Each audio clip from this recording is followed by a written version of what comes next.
It's time for the Falcons D-line to dominate them Aints.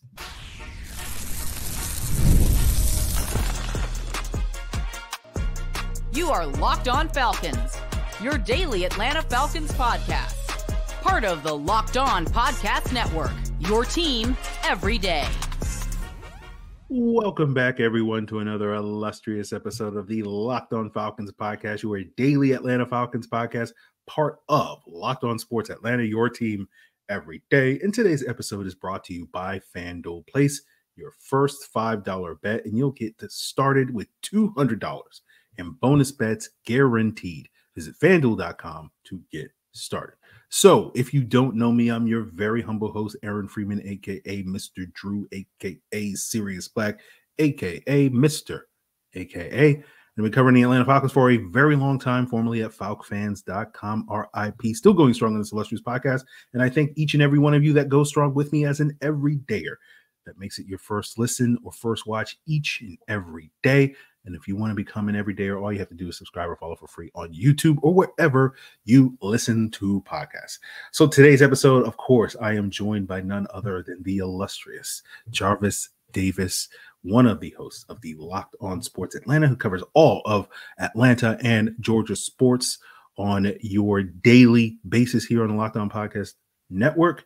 And we're going to be talking about this upcoming Week 4 matchup between the very hated New Orleans Saints and the Atlanta Falcons. And we've been talking all week long, Jarvis, about the Falcons' offensive line injuries and how that may impact this matchup. We will definitely talk about that later. But the last couple of weeks, Jarvis, we've talked all about the offensive line and what issues they're dealing with. And so let's flip it, let's switch it up. And we're still going to talk trenches because it's you and I. But let's talk about the Falcons' defensive line going up against the Saints' offensive line that similarly has some injury concerns. The center that's going to be out, maybe a right guard. They certainly have some questionable tackles with our favorite guy, Trevor Penning, over at the right tackle position, and a rookie and Taliase Fuaga at left guard, and their left guard or left tackle and their left guard, Lucas Patrick, is sort of a career backup, and all those various things. But I say all that, Jarvis, because I look at some of the concerns the Saints offensive line has, and it hasn't been nearly as bad as I think a lot of people thought it would be going into the season. But this feels like a game where the Falcons, given some of the issues that Saints are dealing with, have some favorable matchups, whether you're looking at Matthew Judon on the outside or Grady Jarrett, David Onyemata on the interior. And the Falcons defensive line has not had a great start to the season, right? In the ways that we kind of thought being one of the strengths of this defense. We've seen Judon make some plays. We've seen Grady Jarrett make some plays. Onyemata's been pretty quiet. Some of the backups haven't necessarily had the big impact that we thought, but they're making strides. And I say all that to basically say, like, this feels like the week where this defensive line should have kind of their breakout game if they're going to have one anytime soon, right? Is that a fair thing to say? Yeah, man. But here's the biggest thing that they need to focus on. They need to be able to get to the point where they can rush the passer. What I mean by I say that, like, you can't be in 3rd and 4. Like, oh yeah, hope they can get to the quarter. No, that's not gonna work. Quick pass out to Rashid Shaheed. Man, I've been butchering that man's name all doggone day. Rashid Shaheed. Yes. A quick screen out to him. He break one tackle. Oh, man, that's a first down, automatic. And then guess what? How long it took Derek Carr to get rid of the football? 1.5 second. No, ain't nobody get home that fast. I promise you. I don't care who you got over there. But I think overall they need to not be in those 3rd and short situations by stopping Alvin Kamara on 1st down and 2nd down, because for the Kansas City Chiefs to turn around and hand the ball off to that dude with all that hair, they ran the ball, I think, 33 times as a team, and almost averaged 4 yards a pop. Yeah, man, do the math. Running on 1st and 2nd down, shoot, that's 8 yards. It's 3rd and 2. What you gonna do? Because you talking about Clint Kubiak having a two-way go because he can run or pass. You don't know what he's gonna do. And I think that, being able to get yourself in obvious pass situations, 38, 39, 3rd and whatever, get the Saints behind the sticks. You got to get TFLs to be able to do that, So we're not gonna talk about, that second level. So we're gonna stick with the defensive line today.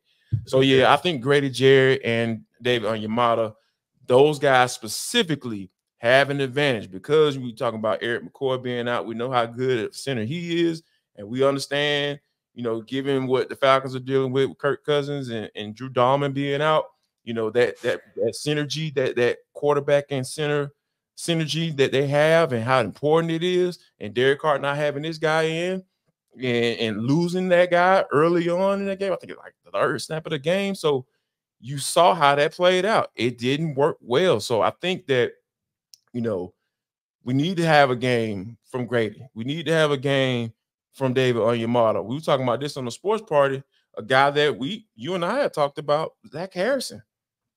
Where has he been?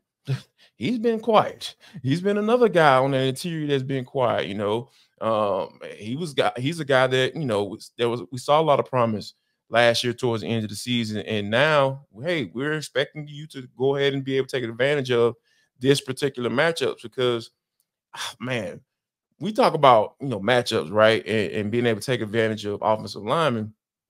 Like the only one that really comes to mind, just from a Falcons player taking advantage of it and just running with it, is Adrian Claiborne. Remember when he gets that backup tackle for the Cowboys? I can't remember his name. Name escapes me. Huh? Chaz Green, and just went off 4 or 5 sacks, in one game. Like, dude, like, come on, man. Can we see that again? Can we see Grady get 2.5, or David Onyemata get 1? And just we can spread it out. We don't have to be one person, but yeah, I want to see the Falcons take advantage of a matchup or an injury because it's the league, man. It's the reason why guys are backups. And you're a starter. If you can't do anything against the backup, I'm gonna start looking at you a little sideways. Yeah, I think you make some great points though, Jarvis. With that, we would love to see it another sort of Chaz Green game, and take your pick on which Saints O-lineman you want to be the Chaz Green in this matchup. It would certainly fuel my agenda if it's Trevor Penning, the right tackle there. But yeah, I think you're right though. Like, you got to stop the run on some of the early downs because, as you mentioned, like the Chiefs were just constantly comfortable. They were always ahead of the chains. They were, able to move the ball. And even when they did drop back and throw the ball, they were throwing a lot of screens, a lot of quick throws, just basically where, we have some concerns on our offensive line, right, at that left tackle position. And we don't want to put Patrick Mahomes in a position where, he's holding on to the ball too long and this Falcons defense can get home. And, the defense just didn't do anything to really make that Chiefs offense. They made some stops late in the game, but, in general, for the first 3 quarters, it was just like they were never really that uncomfortable. And so I think in order to get this Saints offense uncomfortable, you got to shut down the run, which is what the Eagles were able to do last week. And with them not being able to rely on that, that led to some other issues as you illustrated. So we'll see if the Falcons D line will step up. Add one more thing in there, man. Like, what's the biggest quarterback pet peeve? Pressure up the middle. I promise you, man, if Grady and Dio can get this thing going, I wholeheartedly believe that this is going to be a party because Derek Carr will turn that mofo over if you put that pressure in his face because he's another quarterback that doesn't like it. And there are a lot of quarterbacks there are no quarterbacks who like it, but when you talk about that immediate pressure, that throws everything off from a timing standpoint, all of that stuff. So I feel like, if they can get that immediate pressure up the middle, I feel like that interior defensive line is charged with being one of the reasons why the Falcons can get a dub if they do, once that clock strikes 0. Yeah, I think that's a great point there, Jarvis. And hopefully, this will be David Onyemata, his sort of breakout game, I guess you could say, this season, going up against his old team to basically sort of like, I still got it. I still got it, guys. But speaking of guys not necessarily having it, let's talk about Cam Jordan and not having it. But we'll talk about the Falcons offensive line going up against the Saints D-line and sort of who are the players that are potentially going to challenge this Falcons offensive line, given some of the concerns as we've discussed all week long with their injuries up front, and we'll break that down as we continue today's Locked On Falcons. With Robinhood Gold, you don't need a silver spoon to eat up the financial favors of the 1%. Robinhood Gold allows others to get the rates and perks usually reserved for high society.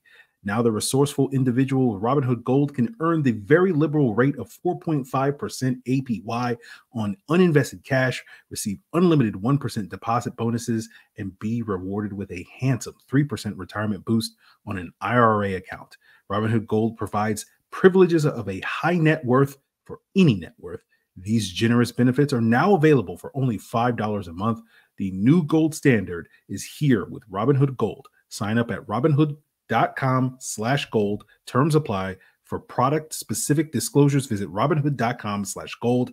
Investing involves risk. Rate may change. Gold membership is offered by Robinhood Gold LLC. Prize Picks is America's #1 daily fantasy sports app with over 5 million active users because it's the easiest and most exciting way to play daily fantasy sports.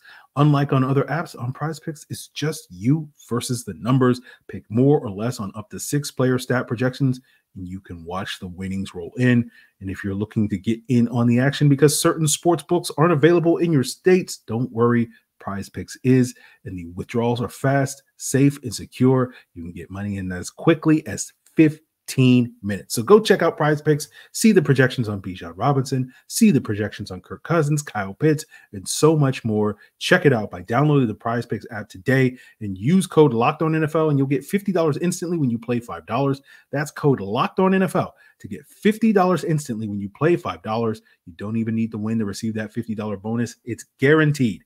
Prize Picks, run your game. So, Jarvis, as mentioned earlier, the Falcons are dealing with their own offensive line concerns. No Drew Dalman due to him going on IR this week. Falcons haven't ruled out Kaleb McGary as we speak, but I'm sitting here going like, I don't think he's going to play this week. But we'll see on that front. But, assuming Kaleb McGary doesn't play and the Falcons wind up starting Storm Norton at right tackle, that I think is going to be the concern matchup, because when you look at who's the Saints' best pass rusher, it's no longer Cam Jordan. It's Carl Granderson is their best pass rusher, and he typically lines up on that left side of the D-line going up against the right tackle. Of course, on the opposite end, you have Chase Young, who's doing his thing, although I'm not too worried about Chase Young going up against Jake Matthews because the last couple of times they faced each other, Chase Young didn't do anything in those games as a pass rusher. He made an impact in those games as a run defender, but not as a pass rusher. So I'm not too worried about Chase Young. Which is his game overall that we've learned. In NFL. Yes. Yes. He's very good run defender. Okay, pass rusher. He's fine. Yeah. He's fine. Yeah. There you go. But the other concern I have in this game with the Falcons offensive line with a backup center in, we saw this in the Chiefs game, which was once Spags was like, got that blood in the water, like, oh, they don't have the starter center in it. Let's send some pressure. And I don't know if you've been watching the Saints defense, Jarvis, but they do some interesting thing with some blitzes where they'll put like 8 guys on the line of scrimmage, and you're like, I have no idea who's coming. Figure it out. Yeah, and it's worked. If you've seen any of Alontae Taylor, he's leading the Saints in sacks with 3.5 sacks, and several of them have come where they just put 8 guys on the line of scrimmage, and he comes free through one of them BC A gaps or whatever, because no one has a clue who's coming, and that's not a recipe for success with a backup center like Ryan Neuzil, who's done solid work when he's played in the past, but that's going to be a challenge. So I'm curious, Jarvis, when you look at this potential matchup, where are your biggest concerns going up against the Saints defensive line? Right there where you started, right in the middle, because when you think about those things being in play, a lot of times when you have a veteran center in Drew Dalman, sometimes most of the time, that'll be the guy to make all the calls and identifying the mic, counting like, okay, how many guys I have on this side, how many guys on that side. A lot of times they're going to determine which way they're going to slide protection and all that good stuff, right? So that type of defense that you just mentioned, those are the type of defense that can throw those things off if you don't have veteran eyeballs, if that makes sense. So, a lot of times, so for me, I feel like that's going to be my biggest concern. I feel like, Bijan Robinson is going to have to help out some. specifically in the middle, because I'm so gung ho on this. Mario Davis and all the other linebackers that they have, and those guys, they are going to be in that line of scrimmage right up until that ball is snapped. And Newsle's going to have to figure it out, or Cousins. Newsle talked about how it's going to be a combination of he and Kurt, kind of making the calls and everything. So that's a good thing, because that is something that is going to be, he's going to be under a lot of pressure, starting the game, because it's one thing to come into the game, because there are a lot of, you can be forgiven for a lot of things coming into a game, fresh, new, no real, continuity for sure with the starting quarterback. But oh my God, when you prepare and you got the game plan, you understand it, and you knowing that you're going to play, there are going to be some of that forgiveness is going to be taken away a little bit. So I feel like, Kirk is going to have to get a little bit more involved in that this week, going forward, or at least for the next 4 weeks,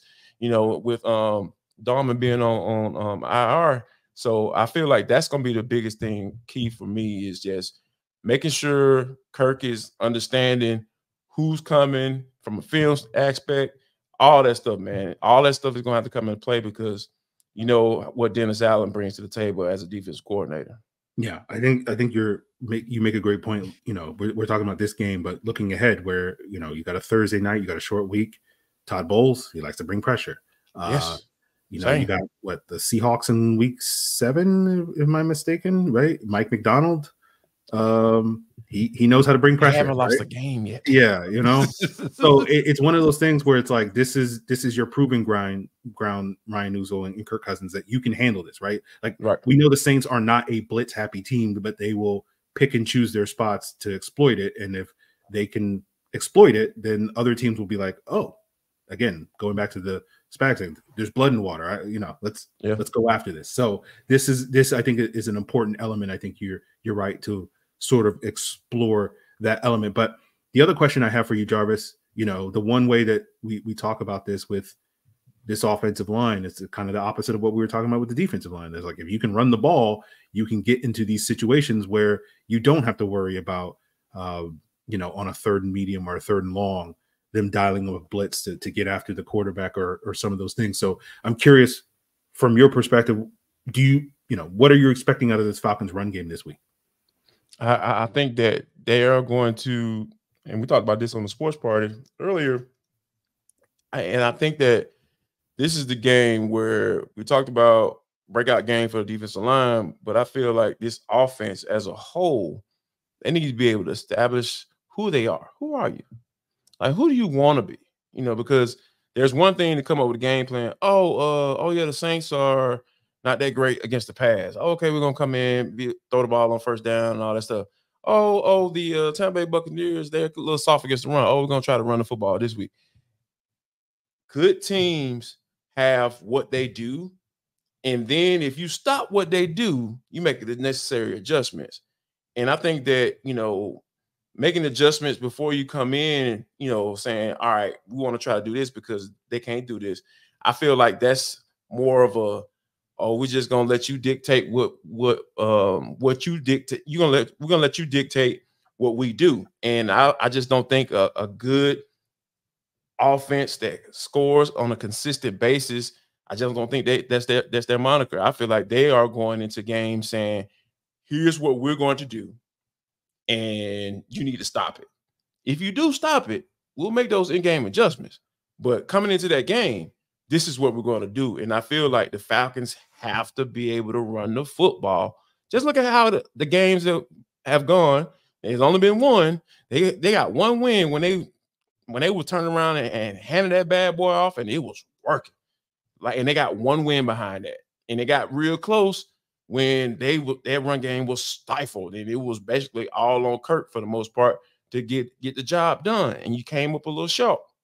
So for me, I feel like establish yourself in that run game and doing that and saying that's who you're going to be going forward, and teams are going to have to be prepared for that.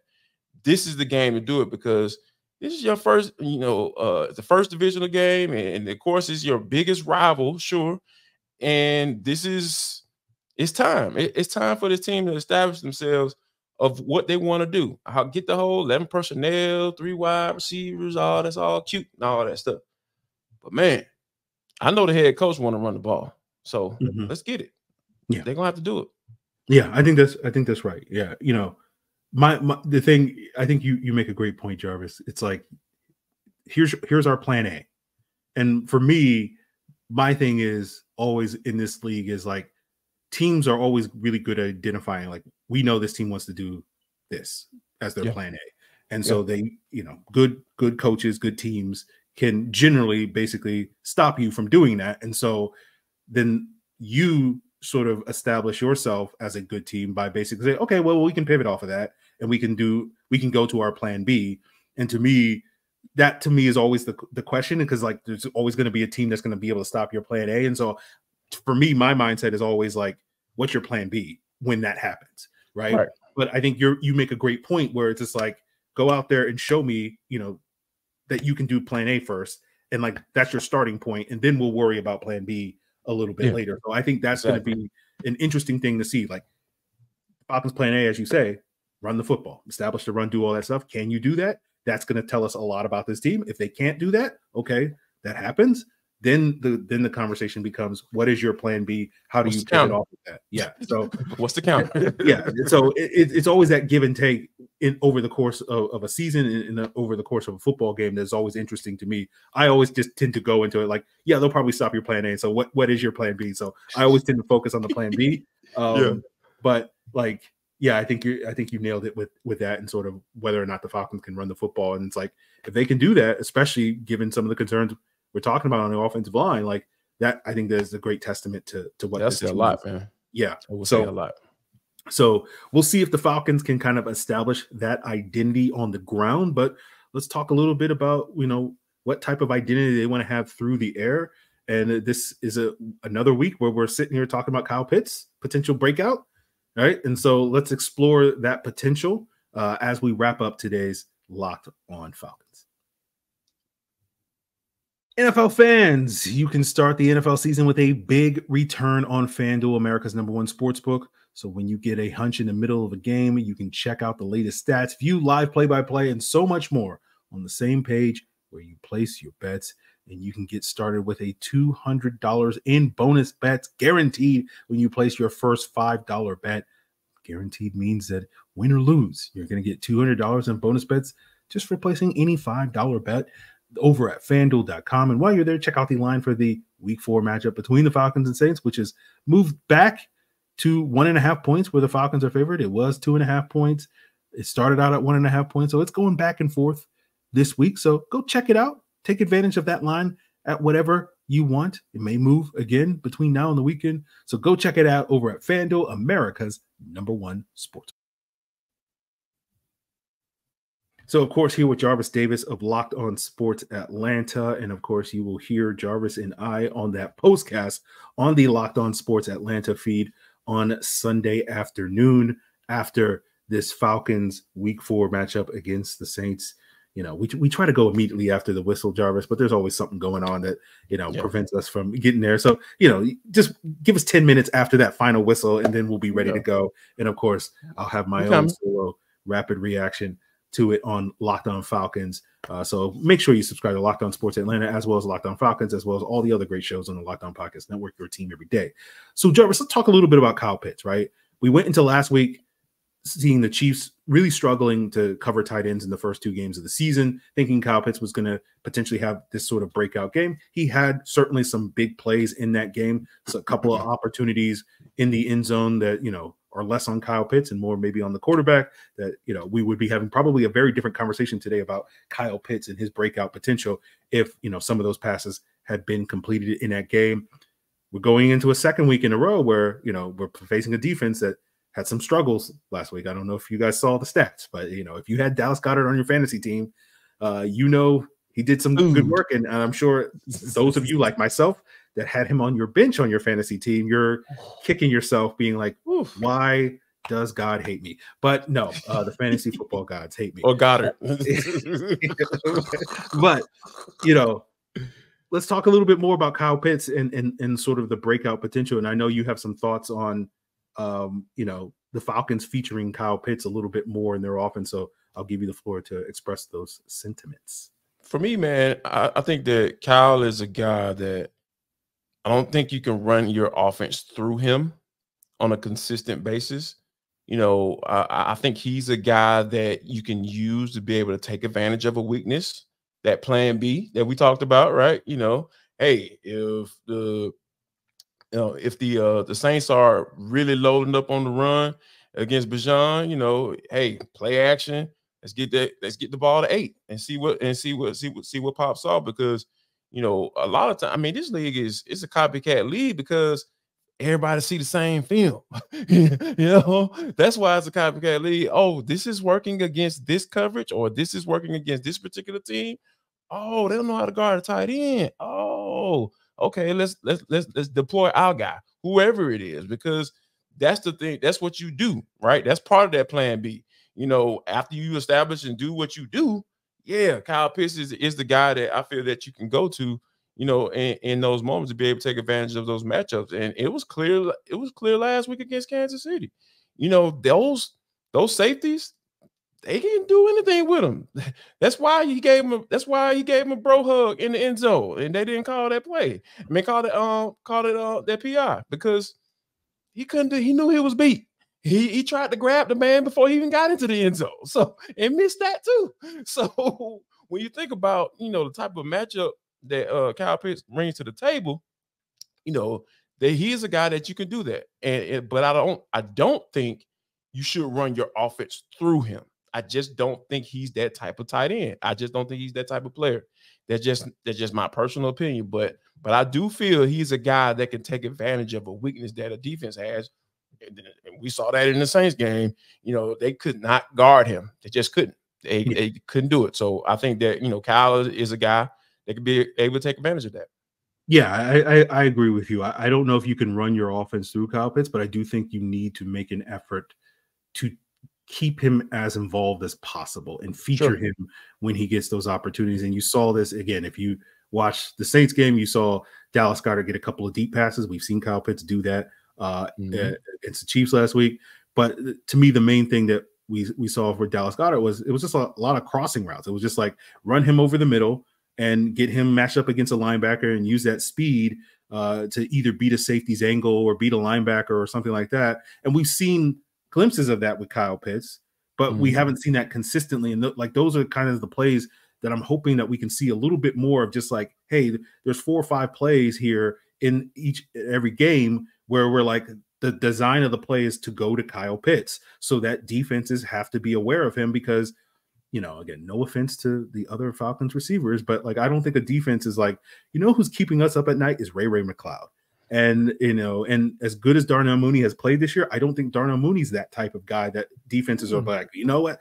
We don't know. We don't have an answer for Darnell. He's plan B too. Yeah. And so I think that's okay. I think defenses are much more like, we don't really have a guy that can cover Kyle Pitts. And so if the Falcons are going to essentially take him out of the equation by just only having a couple of times where they're going to go at him, to me, that's playing into the defense's favor, because that's something that they don't necessarily have to prepare for. So again, I think getting Pitts more involved in the offense, again, you don't have to, as you say, run your offense through him, but to have, a Pitts package or something that every week we're going to sprinkle this into the game plan just to keep defenses on their toes, so that when they're focusing on Kyle Pitts, that's when guys like Ray McCloud and Darnell Mooney and other players can go out there and eat in the ways that we think they are capable of eating. So that to me is kind of ultimately where I sort of stand on the Kyle Pitts. And we've seen glimpses of it. I just want to see a little bit more of that. And I think this week is another great opportunity for us to see more of that.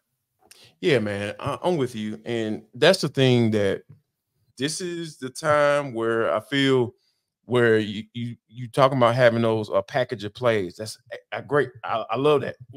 Put together a package of plays that you can get 8 to football in certain points of the game, or in certain situations down and distance. That's going to be real key, because if you're in a 3rd and 4 or a 2nd and 4, those are type of the moments where I feel like you can find a guy like Pitts, because defenses don't really know whether you're going to run or pass the football. So if you're in if you're ahead of the chains, you know, and you are in a space where that run game is working for you, that's why I feel Kyle can be deadly in this game. So we'll see how deadly Kyle Pitts is. We'll see what this run game looks like. And obviously, there will be nobody that is emotional after this game, because it's not as if the Falcons are playing their hated rival, and winning and losing this game sort of determines the rest of the season. Like, no doubt. Yes. 1-3, it ain't gonna look good, Jack. I don't think people even care about the 1-3, Jarvis. It's just the one loss comes against this one team, Saints, just like the one win, the second win of the season. Doesn't matter, who you beat, as long as you beat this team. So those are the stakes for those of you that don't know. I'm being sarcastic. Everything boils down to winning this game. It always is the case. Losing to the Saints is the worst loss that you will ever experience, and beating the Saints is the greatest win that you'll ever experience. And so we'll see what extreme emotion the Falcons will give us on Sunday afternoon. Check us out on Locked On Sports Atlanta for that postcast. Check me out on Locked On Falcons for that rapid reaction. We will be there. Jarvis, any parting shots for the listeners before we get out of here? Come on, 44. Okay. I was like, had to give you the opportunity to say something on Troy. So yes. We'll see. We'll see what conversation we're having about 44 this weekend. So make sure you tune in to Locked On Sports Atlanta, Locked On Falcons. It's all part of Locked On Podcast Network. Your team every day.